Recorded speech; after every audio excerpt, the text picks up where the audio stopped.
All right, what's happening, everyone? Welcome to a brand new episode of Total Football Club, brought to you by the Blue Wire Hustle Network. My name is Alex Perez. It feels like I haven't done this in years, even though you guys got a podcast last week, which, by the way, thank you so much for the support. My brother was incredible on camera, and he wants to do this again, so I'm pretty sure we're going to do it again. It was a lot of fun. We really enjoyed it, and we appreciate everyone that shared it, everyone that liked the post, that commented. It was so much fun. We really enjoyed it, but it's been 2 weeks from that. So the power of scheduling, right? The power of scheduling. You can follow us on Twitter, on Facebook, on Instagram, on TikTok. Yes, on TikTok at Total Foot Club. TikTok is popping nowadays. Listen, if you're not on TikTok, even without an account, just go on TikTok and watch our videos. That helps us a lot. It goes a long way. It also goes a long way if you subscribe on Apple Podcasts, on Spotify, on Google. If you subscribe on YouTube, you leave a rating, a review, whatever the case may be. It goes a long way, and we definitely appreciate it. You can follow me on Twitter and on Instagram at Alex Perez FC. On the other side of this Zoom call, I wish this was face-to-face like it was a month ago, but my friend, we make it work somehow, some way. Chris Sued on the other side of this Zoom call. How are you? I'm doing great, man. Thanks for bringing me back on here. It does feel like it's been so long. It's only been like a couple weeks, but yeah, it feels like it's been forever. Yeah, man, I missed it, and I can't wait to talk to you about what we got going on today. Absolutely, man. Absolutely. And well, we had to take a little bit of a break because of Thanksgiving and stuff like that. I know you were busy doing your own stuff last weekend. You were busy too. I was out of town, so there was a lot of stuff going on. But we're back. We're back on track for a few weeks because Christmas is coming up, and we know how that goes. But before we start, Chris, your social media floor is yours, my friend. You can find me on Twitter. My handle is Chris SOLODOLO underscore. That's Chris Solo Dolo underscore. There we go. You haven't missed a beat. That's awesome. I love it. You love to hear it. All right, Chris, what'd you watch this week? Let us know. Oh man, I watched a banger, man. It's funny because I was working as it was happening, and then I caught the end, and I was like, no, I gotta watch it all over again. It was Arsenal and Everton. If I don't know if you guys got to watch this match, but holy crap, it was so entertaining. Arsenal are really playing well, even though they lost.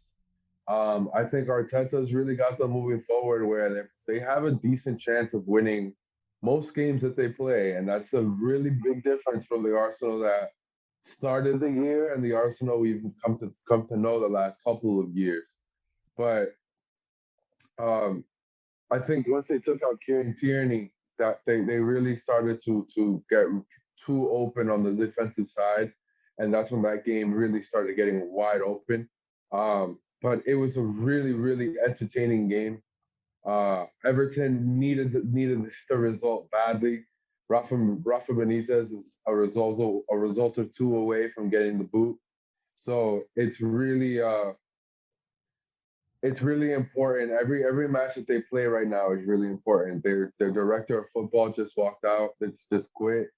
Um, so I was watching to see if this was the game that Rafa Benitez gets put out of his misery, and sure enough, Everton came back, and that's why they play the games, man. This is why this league is so tough and so respected because anyone can win at any moment. And Damari Gray is a player that got I won't say he got booted out of the Bundesliga, but he was playing for Bournemouth. No one really picked him up. He went to the Bundesliga after that. No one still picked him up, and he went to Everton on a minimal deal, and he's been playing out of his mind this year. So that's their X factor. That's their key player. He's the one who embodies the team, and it manifested itself on the pitch on that day. it was an amazing game, a really great game. Yeah, I'm gonna piggyback a little bit on what you said about Demarai Gray. They spent a grand total of £2 million. Everton did this summer on Gray, and he's probably been the best signing that that club has had in the last 5 seasons or so. He's been playing really well, and you said it best. He kind of embodies the whole team. He's that galvanizing guy. I remember his performance against Aston Villa, probably the second or third match day of the season at Villa Park. He came out and he scored a really, really, really good goal. And Everton started off pretty well in the Premier League, and then they dropped off a little bit, but they got a big result. And I know that it was in the second half where they turned it around against Arsenal. I'll be honest with you, Chris, I didn't watch the game. I haven't watched Arsenal in months. I have not watched them in a while. But it looks like they're turning it around. Let me ask you this. What do you think is the key for Arsenal turning it around these last few weeks, last few months maybe? It's really tough to say, man. I would say, I'll be really honest, part of it has to be that there's a plan in place, that they're going to stick with Mikel Arteta and they're not going to just boot him out when things don't go the way they should. And I think that goes a long way because then you start to trust the manager and know, he's not just going to be out the door when things go bad. I'm not going to be out the door when things go bad. So you get that togetherness. And I think that does go quite a bit because it does do a lot for these players and their psyche and their mental the mental side of it. And that's the thing with Arsenal. They're a top club. They're a Big Six team.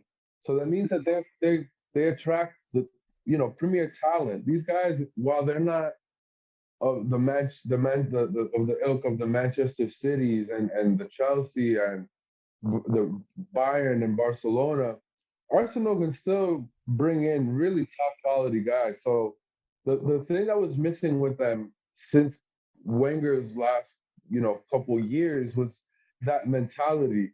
So I think having Arteta here, having it's what seems like the right manager in place, and giving him the time and the freedom to work is really paying dividends now. Um, they haven't suffered many injuries. They have a lot of consistency, and that's really a good thing. Emil Smith Rowe is really playing well. He wasn't on the pitch during the second half of the game, but he is showing that there is life after Pierre-Emerick Aubameyang. Because Aubameyang hasn't been at his top form for a year or more now. So yeah, I think there's a lot of variables at play, but it's a good little mix that they got going on over there. I'm not going to say they're going to win titles right now, but they're not going to get relegated, which is where we thought they might be when in the after the first opening weeks of the season. Guilty as charged, Your Honor. We did No, me too. mention Me that. too. Yeah, we mentioned that in like late August, early September, when after they had got demolished by Manchester City. But it's great. It's great to see that Arsenal is back up there. They're in seventh place. I was checking the table a few seconds ago, and they're in seventh place. They have 23 points. They can probably sneak into a fifth place in the table should they string 2 or 3 wins, maybe a draw in there. As long as they don't drop many points, it's up for grabs. It feels like the top 3 in the Premier League is kind of sealed. We know it's going to be Liverpool, Manchester City, and Chelsea. Not necessarily in that order. It's going to get mixed up because this title race is wide open. But Arsenal, maybe even Everton, who knows? This could be one of those results that all of a sudden sparks life back into the team, because I know they had gone a few games, a good amount of games without winning Everton. So this is huge for Everton, and it's great for Arsenal to get back on track and to show that they are really backing Mikel Arteta, which we know a few months ago when we were having that chatter about, oh, they're going to get relegated. Some of it, a little bit of banter for sure, but there definitely was a serious talk that maybe Mikel Arteta wasn't the guy for Arsenal. A lot of leaders of opinion were saying that Arteta should get the boot. And imagine if the people from Arsenal would have listened. to the pundits, to the leaders of opinion, quote unquote. They would have had to start all over. Is there anything else you want to add about Everton and Arsenal and Premier League in that case? Not at the moment. No, just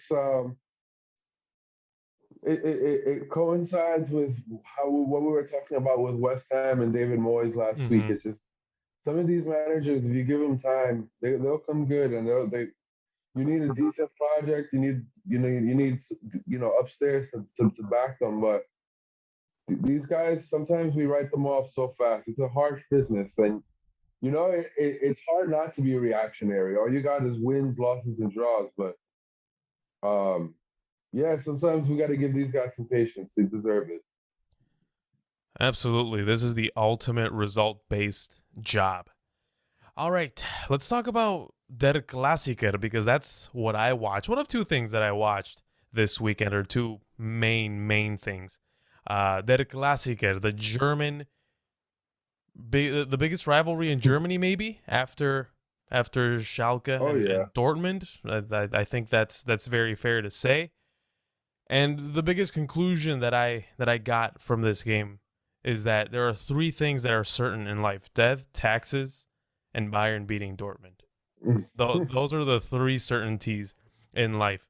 It was such an entertaining game from start to finish. Such a frenetic pace, back and forth, incredibly fast transitions. And it did feel for a moment that maybe Borussia Dortmund was going to pull it off. But then, as they do every single time that they play against Bayern, they beat themselves. They commit silly mistakes. Two huge errors from Mats Hummels, who, I mean, he's getting up there in age, and he made some very big mistakes. In that second goal, he left Rafael Guerreiro for dead, and he was. I mean, the only thing he could have really done to clear the ball was put his hands up, but obviously he wasn't going to do that because he was going to get sent off. But it was two mistakes and a harsh penalty that gave Bayern Munich a victory. And that might sound like I'm discrediting Bayern Munich. I am not. This team is still one of the best in the world. And that almost goes without saying. They're one of the best teams in the world in possession. That team is absolutely incredible. Probably Manchester City's better, and you can even argue that. But in possession, this team is ridiculous. Every single one of their attacking players has such a silky smooth first touch. It is a joy to watch when Leroy Sané gets the ball, when Kingsley Coman, Robert Lewandowski, as much as I might not be too fond of Robert Lewandowski, and a lot of people might know about this, he's still a ridiculous player. He needs one opportunity and he scores. I mean, he's the epitome of the natural goal scorer. But I do think that defensively this team does struggle a bit, and the reason why they struggle is because that defensive line, and this is even from the days of Hansi Flick, that back four, they play really high up. They play almost in the middle of the park, and Manuel Neuer occupies that space where that back four should be. That's how high they play. So they are there for a counter. If you have fast attackers, fast wingers, and you have a number 9 that can finish any opportunity that he gets, you can beat Bayern Munich. But now, not every team has fast wingers and a number 9 that can just lethally finish off any opponent. Borussia Dortmund does have a number 9 that can finish off any opportunity that he gets, but that wasn't enough. There was a lot more that went into it. But again, going back to Borussia Dortmund, they showed glimpses throughout the game, and it just felt like every time that they got close to winning, they were scared. And it feels like they suffer from a severe inferiority complex. It's massive, and it's kind of scary.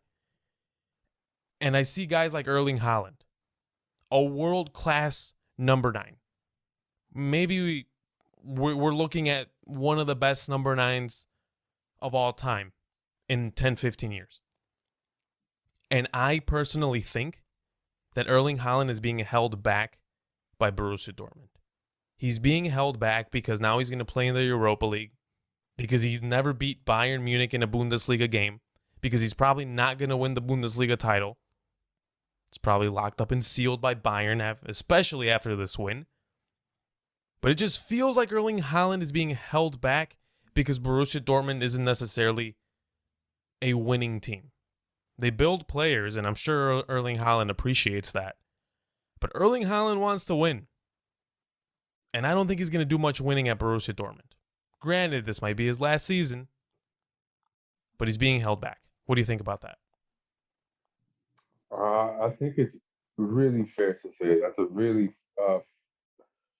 sound argument, man. I'm sitting here thinking, I don't think I've watched Borussia Dortmund too much since they sold Jadon Sancho. And it's such a shame. It's like every year they sell their top player or top players, usually to Bayern, but sometimes abroad. And I'm sure this year it'll be the same. And that's why they have that inferiority complex when they play against a big boy like Bayern Munich. You can probably feel the difference in quality out there, and it's tough, man. It's tough when you know like you're the little brother. Like it's tough to get over that mountain. Um, Erling Haaland's definitely not kind of like varsity and junior varsity, right? He's Mm-hmm. not a junior varsity player. So it's very evident that he's leaving. I've read reports that they're trying desperately to move the release clause by move it over by one summer and double his salary so that he can stay one more year. If you're Erling Haaland, I'm sorry, but money you're gonna get anywhere you go. So I don't see why stay there. They're not gonna push for domestic titles. I mean, they might push for a cup, but I mean, a player of his quality should really be, trying to get the major trophies now. So yeah, I agree with that. Honestly, I do think that he is getting held back now, staying there. I think he should have moved in the summer, and I think he should move as soon as he can because the shelf life for a footballer is small. Look at Jaden. I know Jaden Sancho now. He just scored for Man United, and it's getting better. But you never know, man. You get stuck in a situation that you don't want to be in. They change the manager, and then you start misfiring, and things can change really quickly in this game. So I would try to take advantage of the moment. He and Mbappe are probably the two most in demand players in the world right now. So they should both move and get their big money moves completed while they can. Yeah, you said it best. The shelf life of a player is very, very short, and that goes for any sport. It really goes for any sport. And nowadays in football, a 23-year-old is considered old, right? A 23, 24-year-old is considered old. 25, you're a fossil at that point, right? Especially if you haven't cracked it yet, if you haven't won anything major, if you haven't made a big impact on a big club. By that age, 23, 24, 25, you're old. Erling Haaland is 21. And you can tell that Borussia Dortmund is too small for him now because look at the amount of goals that he has scored. I don't know it off the top of my head, the quantity.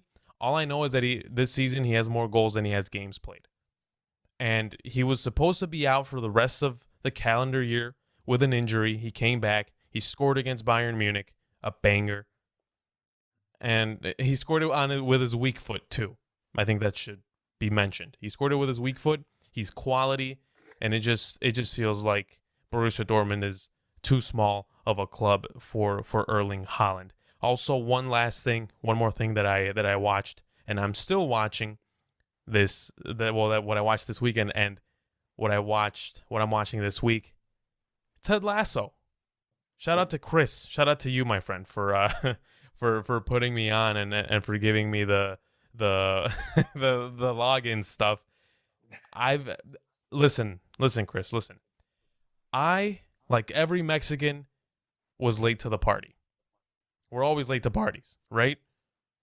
I was late to the Ted Lasso party. I love this series. It is incredible. Chris, everything you said about Ted Lasso, the series, you were right.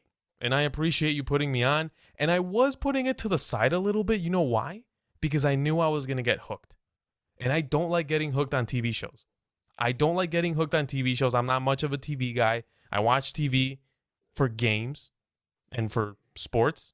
I don't watch TV shows. But Ted Lasso and a couple other shows maybe on Netflix have caught my attention. I love it. That kid, that character Sam, he reminds me a lot of Ansu Fati. I love him. I Yeah. absolutely love him. Just I feel like maybe they're a bit soft spoken. They have a similar look.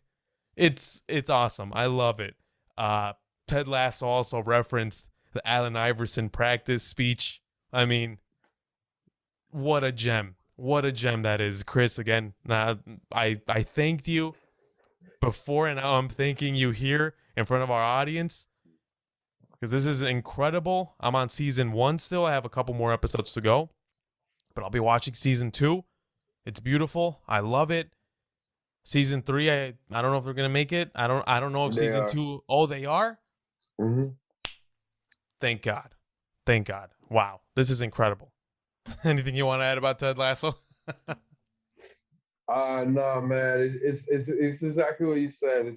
It's a great show. It's just I know if anyone's listening to this, you love the game, you love soccer, you love football. That show blends all that with while reminding us that we should still be kind to one another. So I thought, yeah, that would be this is great content. And anyone who I know who's watched it has said the same. Honestly, I don't know anyone who's watching and said this is a bad show, this is boring. I've had people who don't watch football or soccer walk by and then just sit there and get hooked. So that's all. I knew that it's an unbelievable show, and the world needs a little more kindness these days. So anyone who's listening, please go watch that show. It'll do you some wonders. Oh, for sure. For sure. We need to spread that Ted Lasso positivity. All right, we're going to take a short break. When we return, we're going to talk about the Ballon d'Or. Yes, a week after, we're going to talk about it, but not necessarily about the winners and the losers. We're going to add just a little bit of our touch to the Ballon d'Or conversation. We'll be right back. All right, and we are back. Chris Sued, Alex Perez here. Welcome back to TFC. Let's talk about the Ballon d'Or because there was a lot of controversy this past or last week when Lionel Messi won his 7th Ballon d'Or. And it just felt like a lot of people were not very content, not very happy with the outcome of this award. Is there any way to really improve the Ballon d'Or, Chris? Let's start it off as broad as possible because it seems like every year no one is ever happy. And sure, it's impossible to make everyone happy, but is there any way that we can maybe improve it? Make it a little better? I personally, I think so. I think there has to be some transparency.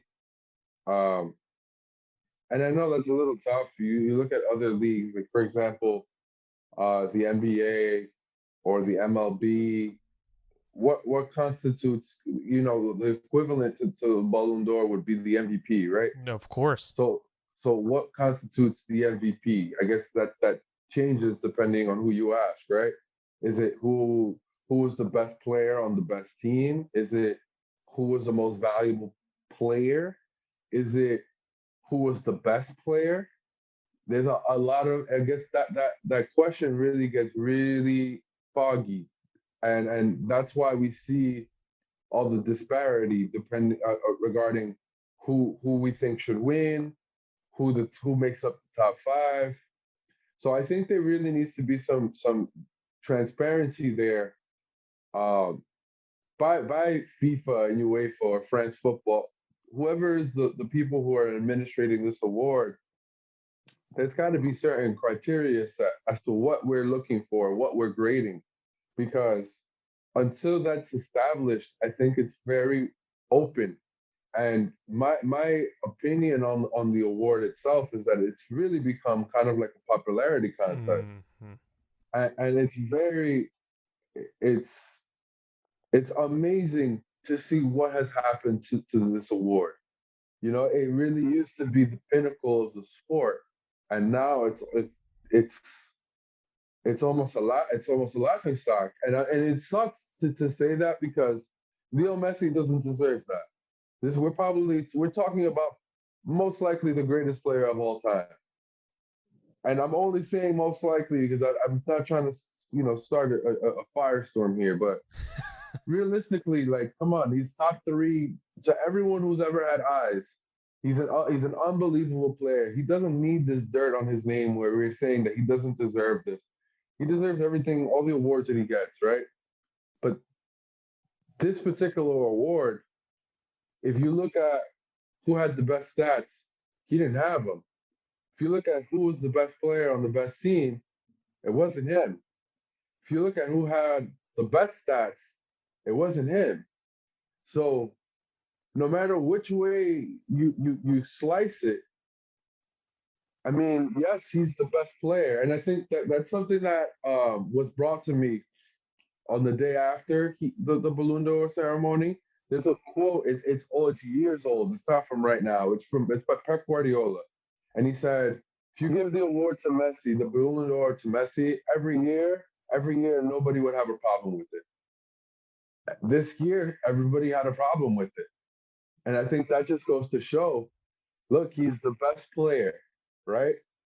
He's the best player on the world in the world, right? That's not what this award is. Because if that's what we're looking for, every year it's Cristiano or Messi, regardless of if they play 3,000 games or 3 games. If we're basing this award on who is the most talented player in the world, every year this award goes to the same two guys. I think that's what we started to get. Once it became a competition between the two, it became this competition of who's the best player in the world, and that's not what the award was. All when I was growing up, it was very much like I was said before. It was very much like an MVP, where all of these variables were considered, but it was considered on a year-to-year basis. You know, Ronaldinho didn't win the award because he was Ronaldinho. So I think that's where it's getting to now, where it is becoming like a popularity contest, and a way to fix it has to be transparency with what who's voting and what they're voting towards. Because right now, it seems like the writers themselves, the people who are voting for these awards themselves, don't even know.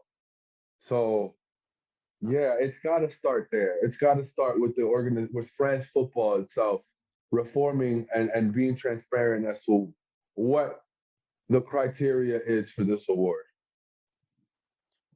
It's hard to have a real criteria or to know what the criteria is when there is none. Right? There's no criteria. What is it? Can you go on France football on their website and see what the criteria for the Ballon d'Or is?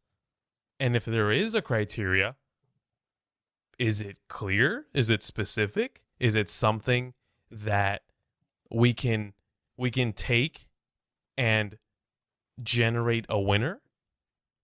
Probably not. Probably not. And yeah, the journalists, which I mean, there was one that was incredible, Brazilian journalist, Kleber Machado. And this is probably the first and only time we're ever going to mention him here. He voted Kevin De Bruyne, Jorginho, Kylian Mbappe, Lukaku, and Neymar. He didn't put Messi in his top five. He didn't put Lewandowski in his top five. He didn't put Messi in there because his country beat because Argentina beat Brazil in the Copa America final. That's why he didn't put him there. Just being as honest as possible, right? But then there are other journalists that put Messi and Lewandowski, and then there's other journalists that put Mbappe as the winners. Others put Ronaldo I mean, how? It doesn't make any sense. And you mentioned something that applies to a lot of sports and a lot of leagues. You said that it it's almost as if we're giving this award to just the best player or the most talented player. In the NBA, you can give the MVP to LeBron James every year. In the NFL, you can give the MVP to Tom Brady, Aaron Rodgers, Patrick Mahomes every year. Right? But that's not what the MVP is about. That's not what the Ballon d'Or should be about. So now, Chris, I want to ask you, how can we make the criteria a little more clear?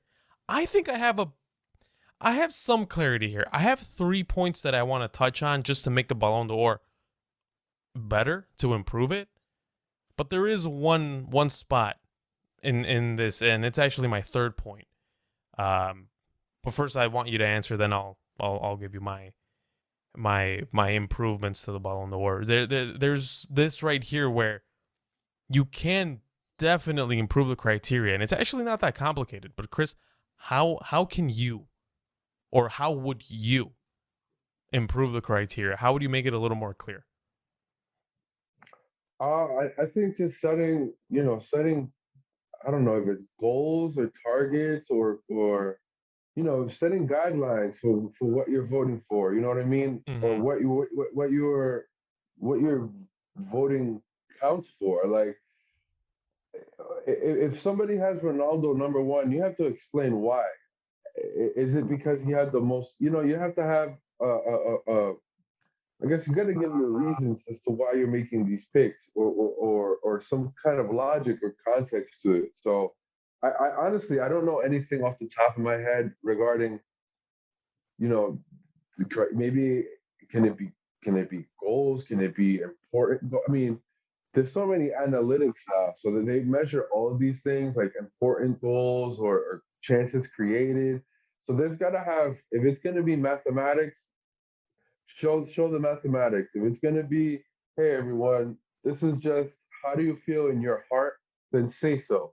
So everybody understands. Oh, everyone's just voting off of their feelings or their vibes, and this is why player X is gonna get it and player Z isn't, because right now it just doesn't make any sense. Yeah. Well, once you start involving feelings, that might be a little. That might get I even don't. more Yeah. muddy, No. I'm. right? I'm just. Yeah. But Exactly. But I'm just all right. saying, make it clear. Make Yeah. what we're doing here clear, because right now it just isn't. Yeah, no, yeah, it's the complete opposite. No one knows what the hell is going on. But here, Chris, I'm actually very excited to show you my 3-step plan to improve the Ballon d'Or, and I hope this gets to France football's ears. Do you want to hear it? Yeah. Well, I was hoping you would say yes, because if you said no, then we would have to end the segment. All right, here's Alex's 3 steps to make the Ballon d'Or better. The first one, make it a season award. Don't make it a year award. European leagues are played from August to May, not January through December. And this Ballon d'Or award is given based on your performances from January to like October or November, whenever they stop the voting. How does that make sense? I have no idea. Point number 2. I think we have to really figure out who is going to vote in this Ballon d'Or, because again, we go back to that dude, the Brazilian guy. Is he very credible when he's voting like this? It's not very credible. We have journalists from Mauritius, whatever that country is, and no disrespect to them, but I mean, how credible can they be, or people who we've never heard of? We have people like that voting. I know that there was a point, and I'm not too sure if players vote on this, if the national team captains vote for this, but we just need more credible people voting for the Ballon d'Or. It needs to be people who know what they're talking about. It needs to be reputable people, like in the NFL and the NBA. You need to be top of the food chain, elite, years in the game to vote for the MVP, right? It has to be someone that doesn't involve their feelings much and uses the cold hard facts to give their vote. And finally, number 3, of course, we need a more clear criteria. And that's something that we've been harping on, it's something that we've been saying, but how do we get more of a clear criteria? This is how I would approach it. The first is how did you perform throughout the season? That's for the players. How did you perform throughout the season? How many games did you play? How many minutes did you play? How many goals did you score? How many tackles did you make? How many clean sheets did you have? How many assists did you have? Because I feel like if you just narrow it down to goals, you exclude midfielders, you exclude defenders, and yeah, they might not win the award, but we can include them. We can definitely include them in the short list and at least keep it like that. I would also add, how successful was your team? How successful were they? How many trophies did they win? Well, that's how success is measured in football, right? How many trophies did you win?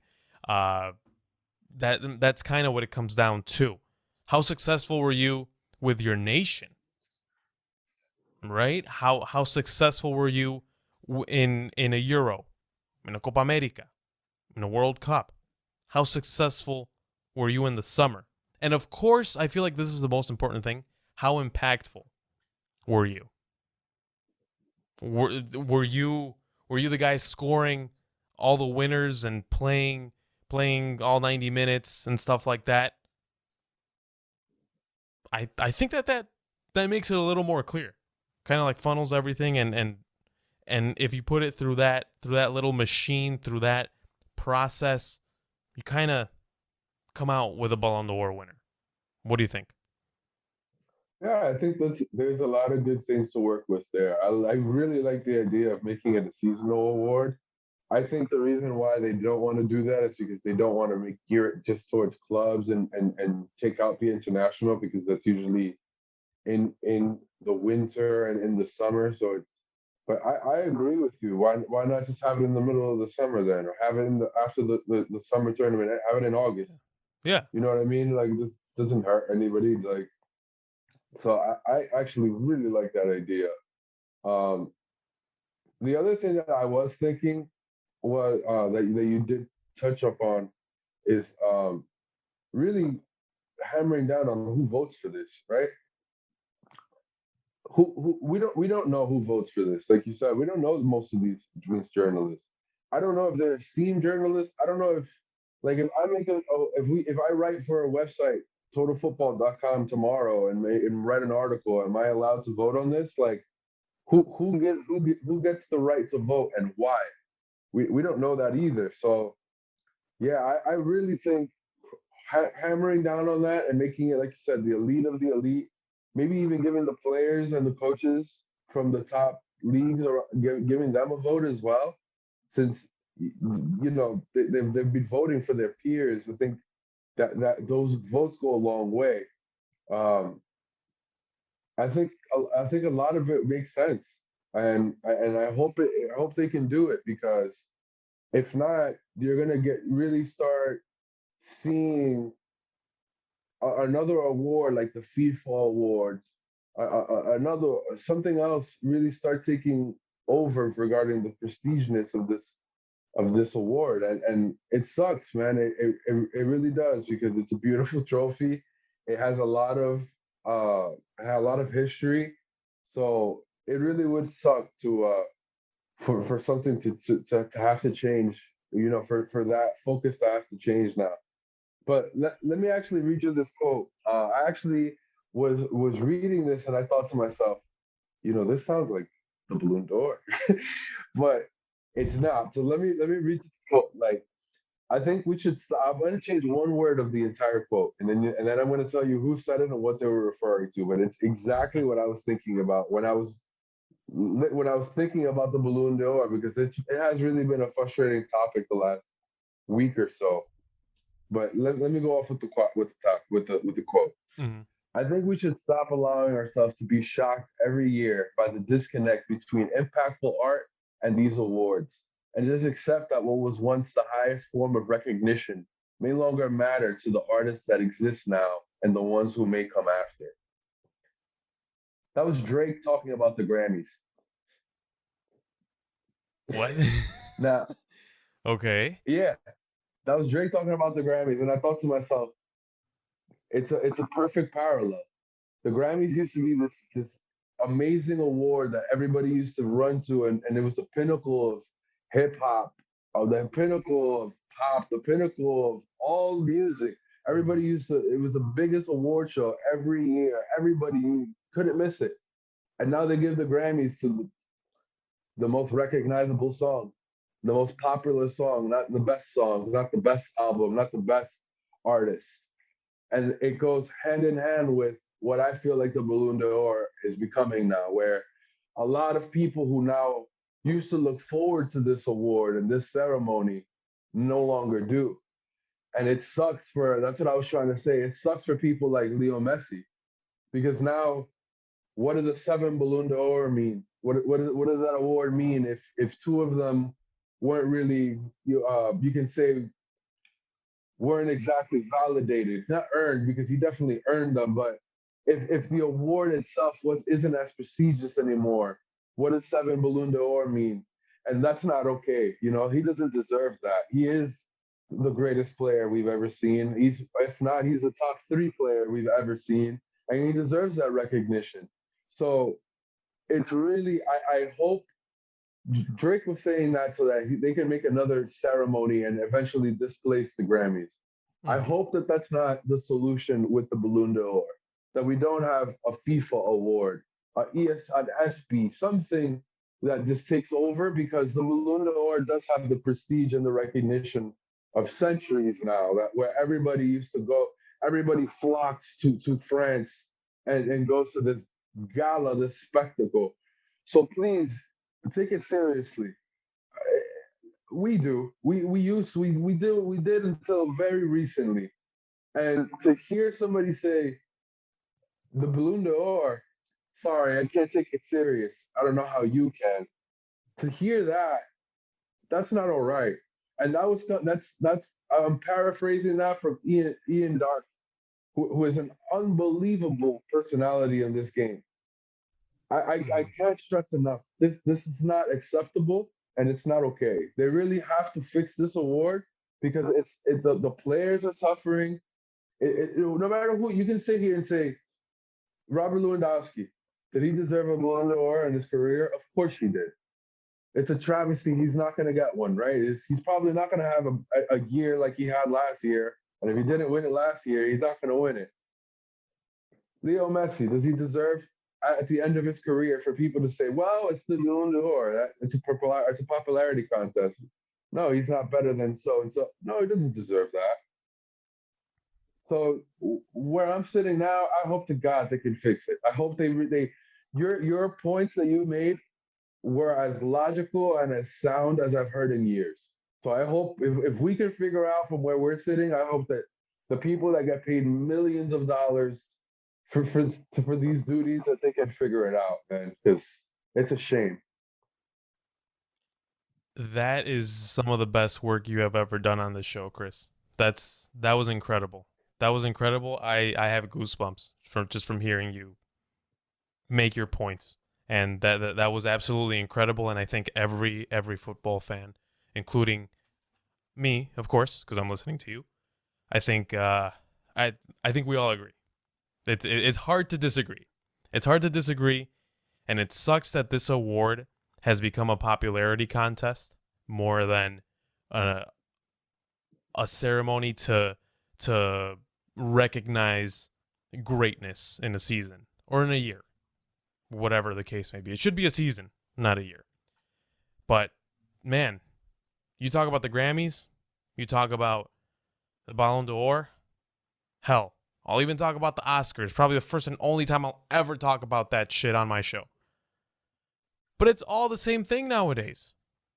All of those are popularity contests. They are popularity contests now. And it kind of talks about the society that we live in nowadays. Social media, instant gratification. Of course, a Grammy, an Oscar, an Emmy, a Ballon d'Or isn't necessarily instant, but it does get the masses talking on social media. Uh, but I'm gonna be completely honest, and I honestly don't really care how this makes me look. But the moment that they reopened the voting for the 2013 Ballon d'Or after Cristiano Ronaldo took Portugal to the World Cup in that playoff against Sweden was the moment that I checked out from the Ballon d'Or. I'm like, oh, okay, so this is what it's about. All right. Fair enough. Thank you for letting me know. I'm going to see myself out. That is, and it wasn't because Cristiano Ronaldo won it. Okay? I don't hate the guy. But come on. We all know why they did it. We all know why they reopened it. We all know. And that was the moment that I checked out. And yeah, of course, I still follow the buzz whenever the Ballon d'Or is being awarded. But it's not the same. And it does suck. It does suck to feel like that because there was such an aura to the Ballon d'Or. Now, yeah, it's like, oh, nice. It's like getting 10 million followers on Instagram for those people. It's like, oh, all right, well, you're more popular than I am, right? So, yeah, I mean, how about we create the Total Football Awards? We're about to do something that you didn't want to do. Displace the Ballon d'Or. Well, at least we'll have open criteria. Well, yeah, we'll use this. We'll add some of your input, and our trophy will be something. I don't want to say cooler because there's very few things that are cooler than the Ballon d'Or trophy, but we'll figure it out. You know what? That's actually not a bad idea. We'll see. We'll see. We'll see. This might be a great idea for a segment in a few months. Yeah, that's what I was thinking. We'll have it Right? when the Ballon d'Or should happen. Exactly. Exactly. You know what? Let's do it like mid-July. Nothing is happening. There we go. Wow. Yeah. Wow. We are having a show meeting during the show. This is what the Ballon d'Or does. This is what the Ballon d'Or does. Listen, French football. Listen to us. Listen to the fans. Because this show is by the fans and for the fans. And those are the people that you should be listening to. But yeah, we might have a microphone and we have a platform, but we're still fans. We're still fans, and I pride myself heavily. I'm not gonna speak for you, Chris. You can add when I'm finished, but I do pride myself on being an educated fan, and I call it how I see it, right down the middle. I try to keep my biases whenever I'm with my friends and I want to poke fun at them, but when I'm doing this, I have a responsibility, and that is to speak my mind and to be as honest as I can be. I pride myself on being a knowledgeable fan. Chris, you're a very knowledgeable fan, and I'm sure you pride yourself on that too. I am, but my biases, I can't turn them off, man. That's why I call Pochettino a loser. I don't regret it. He can stay at PSG as still a loser. Speaking of that, I suggest you go. I suggest you go check the video on YouTube and see how that did. That was funny. But is there anything else you want to add about the Ballon d'Or before we move on? Because God knows that I'm about to get my mention blown up. No, I'm done. We said enough. We have proper planning. We have open criteria. French football, take notes. Oof. Or don't, and leave the idea to us. We'll make it work somehow, some way. All right. Well, we're going to take another short break, one last one. When we return, we're going to cause some chaos because we're going to give unpopular opinions, football edition. This is going to be fun. Sparks will fly. We'll be right back. All right, Chris, let's finish this off with a bang and let's piss some people off. Unpopular opinions. It was your idea and you teased it. I want you to go first. Let's hear it. So my unpopular opinion is Chelsea's most important player for the 2021 and 2022 season is none other than remove the mask, Kepa Arrizabalaga. And the reason for that is of something that I think not a lot of people have in their heads right now, but it's going to be very key. The month of January, right now, so before I even start, right now, you can say Edouard Mendy is one of the greatest goalkeepers in current form, right? I think everybody would have him in their top 10. He's won matches single-handedly for Chelsea. So how in the hell am I going to sit here and rationalize that Kepa Arrizabalaga, the backup, is the most important player at the club for this year? How does that make any sense, right? He's barely even plays. In the month of January, Edouard Mendy is leaving Chelsea and going for the African Cup of Nations for his national team, Senegal, which he's a great source of pride. He's definitely going, right? That's 1,000%. So you mentioned earlier Chelsea are in a title race, right? 100%. We should finish top three. That's our expectation right now to this season. If Kepa Arrizabalaga comes in for a month and a half and reverts back to his form under Frank Lampard, where he was letting in every shot, Chelsea are not finishing top three. It doesn't matter how talented we are. It doesn't matter how tight the defense is. Kepa Arrizabalaga is the key to our success this year. If he comes in and we maintain the form we have with Edouard Mendy, which he has in his spot starts this year, that's why Thomas Tuchel has done that. It's excellent man management. He's come in, Kepa has come in and had a shutout in the Champions League, and then he'll play him in the weekend when everybody expects Edouard Mendy to come in.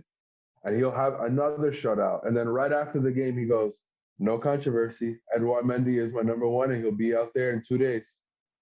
And sure enough, there's been no controversies, but it's been little little deposits by Tuchel, little deposits on the mental side for Kepa. I trust you. I believe in you. You still have a place on the team. Be ready. And Kepa's also little deposits, clean sheets, wins. That's. I think there's a player there with Kepa. I don't think he's the 80 million pound keeper that Chelsea bought, but there's a player there. There's someone who can help the team. And if Kepa comes in and maintains the form, I'm not asking for 6 weeks of clean sheets. I don't. We don't.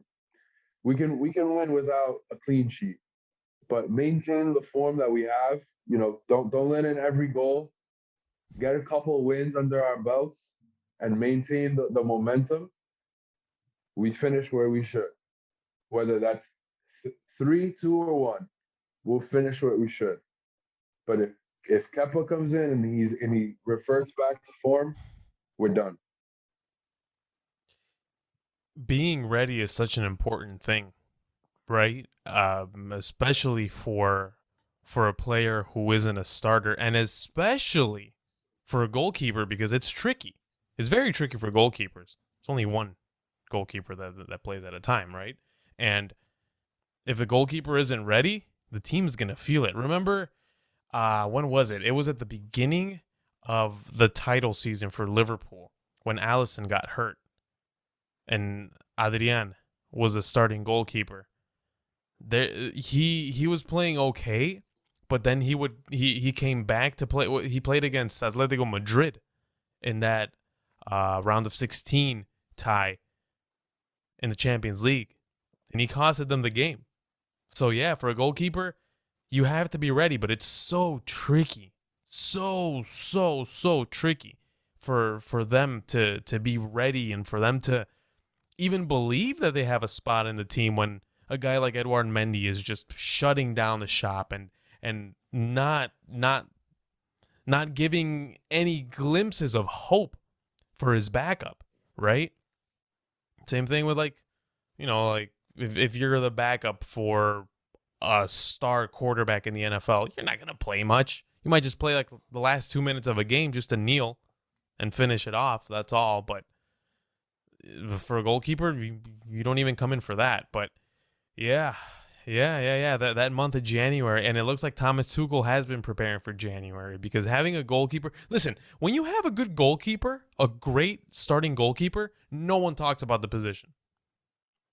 But when you have a bad situation at goalkeeper, that's all everyone talks about.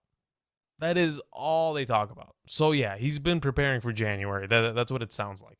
That is, man. That I don't know if it's that unpopular now that you explained it so eloquently. That's great, man. And who better to do it than you, number one Chelsea fan? I'll take that. There we go. Love it. All right, you set the bar pretty high. Here's my unpopular opinion. Are you ready for this? Let's hear it. Okay. I'm gonna piss a lot of people off, but look at the smile on my face. Here we go. Zlatan Ibrahimovic is the most overrated player of all time. Overrated. Incredibly overrated. I can't stand him. I can't stand the people that talk about Zlatan like if he was Maradona or Messi or Ronaldinho. He doesn't even belong at that table. He's the most overrated player I have ever seen in my life.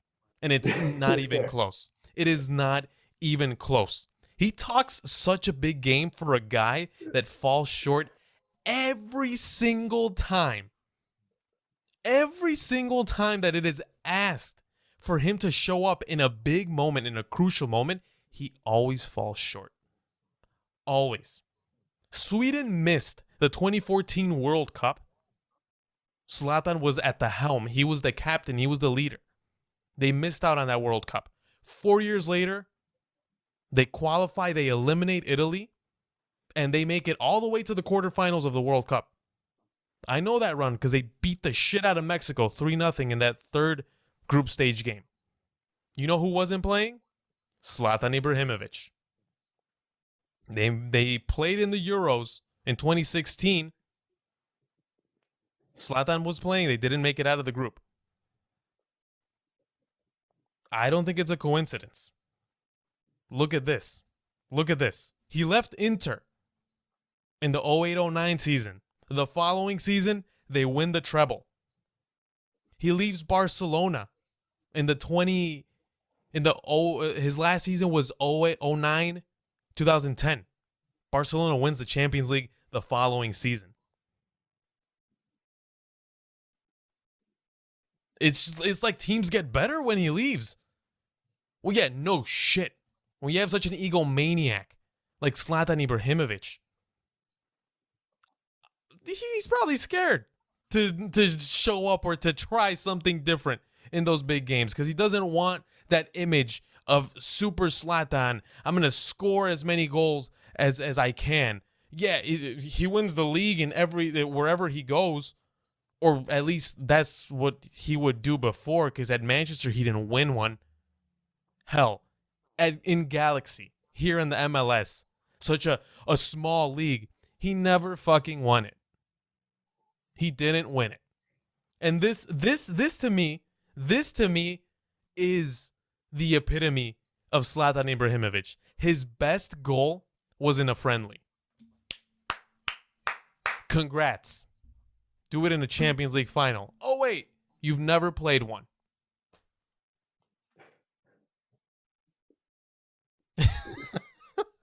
I've been holding this in for like 6 years, dude. All I can do is laugh. There's a good friend of mine. He listens to every episode. So Wander, if you're listening, I love you, buddy. He's been on this train of the de-hype, defraud Zlatan train for years as well. And it's so crazy that you had to get it off your chest. He it's like this. He feels the same way. It's like every time someone talks about how legendary this player is, it's like, oh my God, just stop. Like he hasn't won the big one. He's never there when they need him to. He hasn't scored in the final. He hasn't done anything clutch for him to act and behave the way he does. So it's so when you said it, the most overrated player. All I could do was just erupt in laughter because You thought that's of your so boy. funny. Yeah, that's so funny. You're. It is an unpopular opinion, but it's a popular unpopular opinion because Boom. people are starting to see the light, and I think it may have happened when he questioned LeBron James on his social on the ability to talk about social issues. That's when everybody was like, "Dude, who are you? Like, who do you think you are? At least like you're Zlatan, which is cool, but like you aren't that guy." So I think that's when everybody started taking off the mask on Zlatan. So yeah, I mean, don't get me wrong, he's an outstanding footballer, but he's not as good as he thinks he is. Boom. There you go. As a motorcycle just breezed by my house right now. Yes, he's not as good as he thinks he is. That is what it comes down to. He's not that guy like the meme. You're not that guy. Right? He's not. He's not. He's not. Listen, Messi, Ronaldo, always going to show up. The younger guys, Mbappe, Haaland, I trust them. Hell, I trust Antoine Griezmann to show up in a big moment way more than I trust Zlatan Ibrahimovic. Way more. Way more. And it really puts me off how he treats his teammates, how he treats other people, how he treats referees. And do you remember that play about a month ago when Cesar Azpilicueta was defending him in a set piece and he shouldered him behind his back? Like, if any other player does it, that's criminal. That's a red card. Zlatan does it. Everyone laughs. Everyone thinks it's hilarious. That was ridiculous. That was a red card. That's a red Absolutely. card. That's a red card. His explanation after the match was absolutely ridiculous. Yes. I couldn't believe what I was reading, honestly. Like Exactly. coddling his teammates. Dude, he's the first one that fights his own teammates, but if someone else gets physical with his teammates, that gives him the right to elbow them in the back. Like, oh, just disgusting. That was remarkable in a really bad way. Yeah, for sure. And you see, this is what Zlatan is all about. He's not about the clutch goals. He's not about winning European titles or winning with his national team. This is why they kept him off the national team in 2018. Because of the problems that he was having with his teammates. They kept him from the Euro in 2016 and moving forward, they kept him off the team. And look at the performances that they've had. They might not be flashy teams or not, but they get very far, very deep in tournaments. They make deep runs. You know who he reminds me of now that you watch the show? He's like Jamie Tartt, but another level up. Oh my goodness. Yeah. It goes. Since we've seen that show, you can imagine what being a teammate of somebody like that can be like. It's like, yeah, it's just not as a coach, as a teammate, as even like the kid people around them probably hate him, and they won't tell him that to his face, but it's got to really be unpleasant to be around somebody like that, unless it's all a show, which I've heard that as well. I heard that he's not the guy that he says he is in front of like when the cameras aren't there, but hard to believe kinda, that, isn't it? yeah, If that's the case, he's a great actor. yeah, exactly. It's like I hope that's the case, and even then, you're like phony as hell. So either way, you don't come out good. You won't come out good any way you slice it. But I really hope he's not as unpleasant as he seems. He looks like he's a real piece of work. Oh yeah. Absolutely. And I'm glad we agree on Zlatan Ibrahimovic right there. I am very glad. And your friend, can you tell me his name again, please? Wonder. My guy. My guy. My guy. DM me on Twitter. We'll get you on the show. Or message Chris. We'll get you on the show and we'll slander Zlatan for like 3 hours. There's plenty. There's plenty. Chris will probably be checked out like 20 minutes in. I got plenty, man. I'll just be laughing the whole time. Well, there you go. There you go. We're adding some comedy to this. All right, Chris. Anything else you want to add before we wrap up? Not at this time, man. Just this weekend, Chelsea have two healthy midfielders. We got Ruben Loftus-Cheek, my pride and joy, and then we got Saul, who is not that. So please. Oh my God, Yeah, Saul! I completely forgot Saul played for Chelsea. yeah, and I'm not kidding. That's what we have this week. So keep me in your prayers. I hope we win, but it's wild. It's crazy. The Premier League, the beautiful Premier League. December is probably the most intense month of the season. Has to be, right? Because of the amount of games. Oh my goodness. So much to watch this weekend. Yeah, that'll do it from us. Another episode in the books. We hope you enjoyed it. And Zlatan fans, come at me. I dare you. I dare you. I dare you. There's plenty of evidence that backs up my argument. That'll do it from us. Chris Sued from Queens, New York, joining me once again. Thank you so much, my friend. I appreciate you. Follow me on Twitter, Instagram at Alex Perez FC. You can follow him, Chris Sued, at Chris SOLODOLO _. Boom. There we go. Now with the hot tag, dude, thanks to you. That I'm learning it because you say it every week. That's why. And I also write it down in my notes just in case. All right, you can follow us there. You can follow us at Total Food Club. You'll see all the clips. You'll see some more cool stuff. Yeah, that's it from us. Take care. Goodbye.